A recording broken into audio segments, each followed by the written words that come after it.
The truth, the whole truth, and nothing but the truth. Should I feel bad that I didn't fulfill all three of those conditions? I may not have nailed that whole truth thing. 2 out of 3 ain't bad. Oh well, life goes on. Karen, my wife, is an up-and-coming investment manager and has her sights set on replacing her father, Lou, when he retires at the end of the year. Lou has, for the last 30 years, managed what has turned into a multi-billion-dollar retirement fund for a state-sponsored entity. A committee was reviewing applications for Lou's successor and, with Lou's input, had narrowed their choices to Karen and one other. Lou is a pompous individual. He and I never hit it off. He is loudly opinionated and thinks very little of my career. The less time I can spend around him, the happier I am. When we got engaged, it was Lou that had a most punitive prenup drawn up. Basically, if infidelity is involved, you get to keep your shadow. If there are kids, it gets even uglier. There is a formula for alimony. I was unfazed by it all, as fidelity means a lot to me. My name is Larry Trompeur. Karen and I were both 29 when we met at a conference, just under 3 years ago. I'm an executive for a company that creates and manages limited partnerships. Karen works for a company that provides investment advice. On the day of the conference, Karen was making a presentation on the tax benefits of some new investment products. At the dinner afterward, Karen and her associate Sasha joined me at my table. Both ladies were very flirtatious, and we decided to go dancing after dinner. We landed at a nightclub named Spread Your Wings. I enjoyed the company of both on the dance floor, but after a while it was Karen who had claimed me for herself. I certainly didn't object, as either one would have made me happy. Karen was certainly the driving force in our courtship. It was less than 2 weeks after we met when things became serious between us. It was a Friday, and, as I got home from work, Karen met me at my place. "Let's skip dinner and spend the evening in your place," she suggested with a mischievous smile.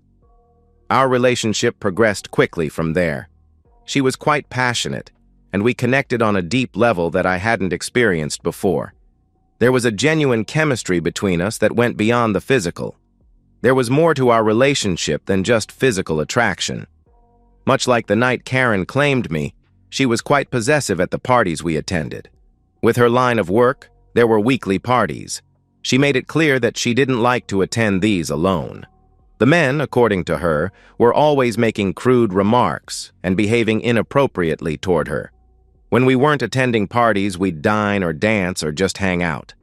There was very little time spent away from each other up until the end. This was the first marriage for each of us. Lou put on a grand extravaganza for his baby girl. Much of Karen's paycheck depended on her commissions. My paycheck carried us for the first year. We were starting to save for a house. About 6 months before the end, Karen landed some major contracts and her bonuses were substantial. She continued to have success, but her demeanor also changed.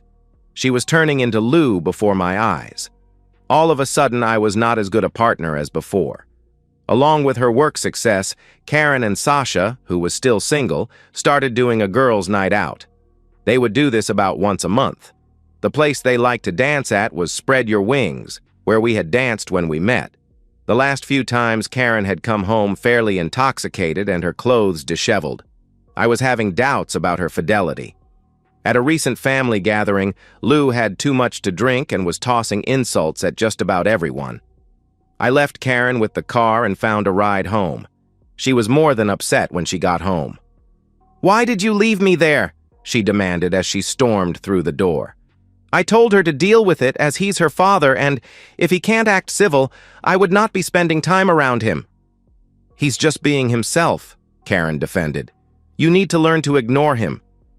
"I shouldn't have to ignore anyone at a family gathering. That's not how respect works." It wasn't even a week later that I had a seminar at a downtown hotel. As I was checking in with the office during a break, I saw Lou enter an elevator. Maybe nothing to it, but the more I dwelled on it, the more sinister I thought it was. One of my friends, from work, has a brother who does investigative work. He cut me a deal to do a quick check on Lou. Turns out Lou likes to spend his good fortune with escorts. I gave the investigator a nice tip. Next time the man starts in on me, I'm going to confront him with this information. There had been a few homes broken into in our subdivision. I asked my landlord if I could hook up one of those porch motion detector devices. He gave his approval, so I installed it. When triggered, it would take a short video and, using our Wi-Fi connection, send an alert to the app on my phone. Karen was out shopping when I installed it. I tried to show it to her when she got home, but she brushed me off saying she had to get ready for her girls' night out. I told Karen it was time to end the girls' nights out. We didn't fight about it, but it was a spirited debate. Karen, I think it's time to reconsider these nights out, I said carefully. What's that supposed to mean? She asked defensively. I'm uncomfortable with you going dancing with strangers every month. It doesn't seem like something a married woman should be doing. She was having none of it. We went back and forth. Your need to go dancing is concerning me, I persisted. She dismissed it as just normal time away from me. You are jumping to conclusions and it's not what you think, was her dismissive comment.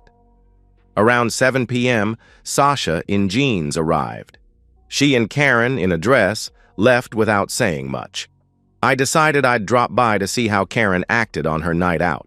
Friday nights were very popular at Spread Your Wings. Finding a parking spot was the first challenge. It was so crowded I was forced to stand far from the dance floor. It took a while to find Karen on the dance floor, and Elle wasn't thrilled with what I saw. She was pulled close to a guy, and one of his hands was placed inappropriately on her, while his other hand rested comfortably in another inappropriate place. After the song finished, I watched them head to their table. Sasha and some guy had their chairs side by side. At least with jeans on, Sasha was making it tougher for her guy to invade her personal space.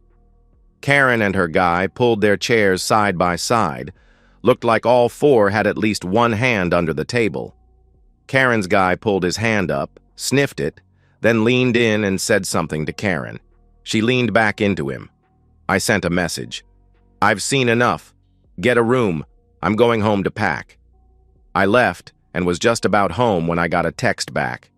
Pack for what? I'm moving out, I replied. A minute later, my phone sounded Karen's ringtone. What the hell is this all about? Karen demanded. From what I saw tonight, it's not a matter of if you will cheat, just when. I'm guessing the when has already happened based on how you were acting tonight. Nothing has happened. Not tonight. Not any night. You are jumping to conclusions and it's not what you think, Karen replied. Well, his fingers were dry before they dipped below the table. They weren't dry when I saw them again. Nothing like that happened. You are very mistaken, Karen pleaded. I can come up with no explanation as to why your hands were never on the table either. I need time away from you at this point. I have done nothing wrong. It was harmless flirting. You are jumping to conclusions and it's not what you think, Karen answered. When my wife has to flirt with strangers to feel like a woman, it's time for me to reconsider whether I should even be married. It's not like that. I've done nothing wrong, Karen pressed. What you were doing didn't pass the spouse sniff test. This is going nowhere. I'm spending at least the next few nights in a motel.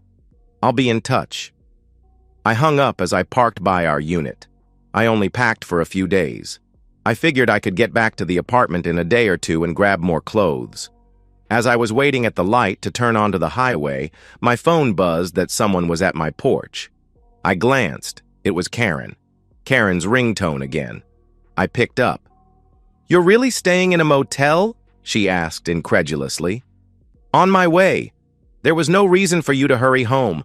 I didn't mean to jumpstart your conscience. Poor dude, leaving him all worked up. Wait, maybe you had time to finish your evening with him. I can't believe you. Nothing happened. You are jumping to conclusions, and it's not what you think. I wonder why he was sniffing his fingers. Nothing like that happened. Well, as long as you refuse to be honest, we are done. Good night. I powered down my phone. I found one of those weekly stay places a few blocks from where I work. I paid for a week and settled into my room. I can't say it was a good night's sleep, but a little sleep is better than none. Almost dreading it, I powered on my cell phone. As expected, several voicemails and texts professing her complete innocence and my totally wrong imagination. I sent her a text. "How about a lie detector test? I'm getting checked for STDs today." Her response took a while and was evasive. "Waste all the money you want on tests." "Great! When do you want to do the lie detector test?" I pushed. "I didn't say I would. Sasha says they are no better than a coin toss." "Okay." I flipped a coin. Heads, you've been cheating. Tails, you're being honest. Oh no, it came up heads. "I can't believe you think that. All I've done is go out dancing. You are jumping to conclusions and it's not what you think. Your body is supposed to be off limits to other men. What I saw last night was none were off limits. It wasn't like that. I won't continue living like this. That's why I moved out. I think we should try a separation." No calls or texts from Karen the rest of the day.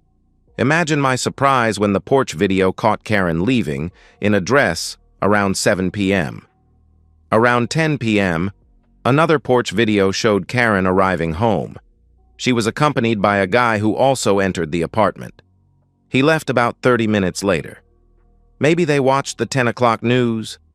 I knew the marriage was over, but I really needed to get my proof for the prenup. I spent Sunday locating a supplier for bedroom surveillance equipment. Once purchased, I decided to take a long lunch on Monday and install it. The nice thing about being this close to work was the extra half hour to eat and get ready in the morning. At lunch, I went back to my apartment, gathered some of our financial records, grabbed a couple of suitcases of clothing, and packed the rest of my bathroom stuff. The bedroom camera hooked up pretty easily to the ceiling light fixture. It would upload to the cloud using the Wi-Fi. That night I got a text. "I see you stopped by. Ready to talk yet?" "As soon as I get your lie detector test results," I replied. That was it. No back and forth tonight. The rest of the week was quiet, and work was more productive than usual. On Friday, I extended my stay another week. The porch video buzzed around 7 p.m. Sasha showed up in jeans, and Karen, in a dress, headed out. Saturday morning, I reviewed the porch videos. Like the week before, Karen returned around 10 p.m. with a different guy from the week before. He left about 30 minutes later. I logged in and viewed the uploaded bedroom video. I had all I would ever need to get an uncontested divorce. The video was disturbing to watch as a husband, but it confirmed what I had suspected. Karen had betrayed our marriage vows in the most intimate way possible. I won't go into the details, but suffice it to say, the encounter was far from romantic. It was crude, disrespectful, and clearly showed Karen was willing to be intimate with a complete stranger she had met at the club. What surprised me most was what happened at the end. The man pulled out his wallet and threw 2 bills on the bed. "See you again at Wings," he said casually. Karen picked up the bills and looked at them for a brief moment, then unloaded on him. "What is this? I'm not that kind of woman. Take your money and get out of here. You're pathetic, you loser." Karen threw the bills at him. He scooped them, then held them up. "No problem, lady. You weren't worth half of this anyway. You need to sign up for lessons." He disappeared from the bedroom. Karen took a pillow and slammed it down on the bed, about 20 times, then hurled it across the room. I almost felt sorry for her. Who am I trying to fool? I couldn't have been happier with the outcome. I guess it's going to be a tough sell for Karen to get me to believe I had misinterpreted this. I watched the video over and over. It occurred to me that if someone were to end the video as Karen was holding the 2 bills, they might get the wrong impression of what had happened. Isn't it wonderful all the video editing tools you can get nowadays? The final product was simply perfect. This revenge was far beyond my wildest dreams. I would need to get back into the apartment to get all of the email addresses I needed for the ambush. A few days later, I took a long lunch and found all that I needed. I no longer needed the bedroom camera, so I took it down. Friday night around 6 p.m., I knocked on Karen's door. "Well, look who decided to grace me with his presence. For what do I owe this pleasure? It's your home, you didn't need to knock," Karen said with a hint of sarcasm. Karen, I've decided I don't need the lie detector test anymore, I replied calmly. You never did, Larry. Ready to talk? She seemed hopeful. Karen, have a seat. I've got something you're going to want to see. Things have already been resolved, so consider it fait accompli. As you know, this is still my apartment. I had every right to install cameras. Since the videos were shot in my apartment with my equipment, I'm also allowed to share them with whomever I choose. I'm so anxious for you to see this, and then I'll tell you who I've shared this with. Karen's smirk had been replaced with an odd look, mostly panic mixed with horror. I clicked the play arrow. What is this? You had no right, she gasped. Then, when the video ended, she really got into my face. Where's the rest of the video? This isn't how it ended. You horrible person. Well, Karen, your response tells me all I need to know about our marriage. No, I'm sorry. No, I didn't mean to hurt you. Nothing like that. No remorse at all. I'm probably jumping to conclusions and it's not what I think, but it looks like you were getting paid for intimacy. Kind of like an escort. What parts have I gotten wrong? Where's the rest of the video? I'm not an escort. I gave him the money back. Well, from what I saw, you were probably overcharging him anyway. How much did you get? 2 tens? They were $100 bills, she admitted unwittingly. Wow, you're a high-priced companion. I guess business at Wings is pretty good, huh? Am I jumping to conclusions again? I'm not that kind of woman. Actually, Karen, you are. This was filmed last weekend. You were married and being intimate with someone other than your husband. That makes you unfaithful whether you got paid or not. As I said earlier, I've already done what I'm going to do. She tried to grab my phone, but I was able to keep her at bay. Give me the video. You had no right. You can't share this with anybody. Well, let's talk about who I've shared this with. I was concerned that people would think I was involved in your activities, so I sent a copy to the sheriff with a note expressing my deep concern that your operation could have adverse effects on me. I volunteered to testify as a witness for the state. I hope they don't jump to conclusions. You did what? I'm not doing anything illegal. It's not what it looks like. Let's move on. Your father uses similar services. I've got an investigator's report proving that. I've sent that report and this video to both him and your mother. If you're not opposed to awkward family dynamics, Daddy has no problem paying for company. The panic and horror look from earlier was nothing compared to this. She was bug-eyed, her nostrils were flared, and she was shaking with clutched fists. I hate you. You are the worst person I've ever met. Oh, that's what I was going to tell you. Great minds think alike. Why? Why did you have to get them involved? This is between us. If I had videos of all the individuals you've been seeing, I'd have given them those too. Let's move on. I also sent to the investment committee this video and the report on your father. I suspect they will have time to review them prior to deciding on a new managing director. Oh no. Karen collapsed on the floor. It had taken a while, but the tears were starting to flow. Karen, thanks to Lou, it looks like I get to keep all the savings and checking account money. My lawyer has instructed the bank to place a freeze on those accounts. Also, thanks to your ability to close a deal, you will owe me alimony. Thanks, sweetheart. I went to the front door and invited the process server in. He tapped her shoulder. Karen Trompeur, you have been served. It's not what it looks like. There's more to the video. You can't do this to me. You had no right, she pleaded. I know, Karen. I'm always jumping to conclusions and I'm just too stupid to understand it's not what I think. Hey, if you hurry and get cleaned up, you still have time to get to Wings and round up another client for tonight. I hate you! Yes, you did, but paybacks sure are sweet. Have a nice life, Karen. I wonder how this video would look online. No, you can't. Please don't, please, please don't, please. She was begging now. We'll see. Maybe if you're a good person and don't contest the divorce. I headed out. Hey, Sasha. You're looking good.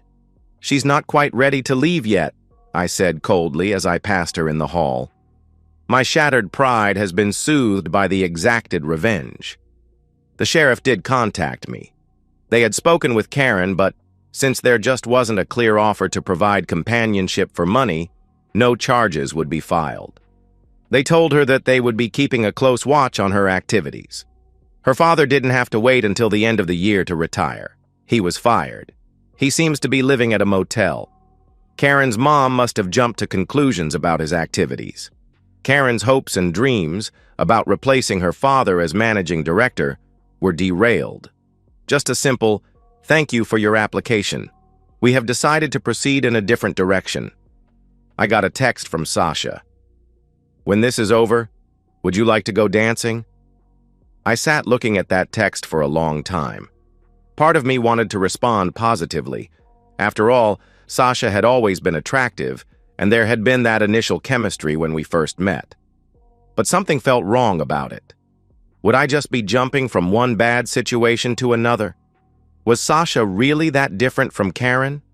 They were best friends after all, and Sasha had been present during all those nights at Wings. "I appreciate the offer, Sasha, but I need time to heal," I texted back. "I don't think seeing anyone connected to this mess would be healthy for me right now." She didn't respond, which confirmed my suspicions that her interest wasn't genuine.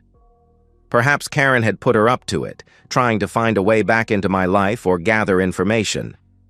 Whatever the case, I knew I had made the right decision. In the months that followed, I threw myself into my work. The company promoted me after I secured several key partnerships that significantly increased our portfolio. I also started volunteering at a local community center, teaching financial literacy to young adults. It gave me purpose beyond revenge and helped me process my anger in a constructive way.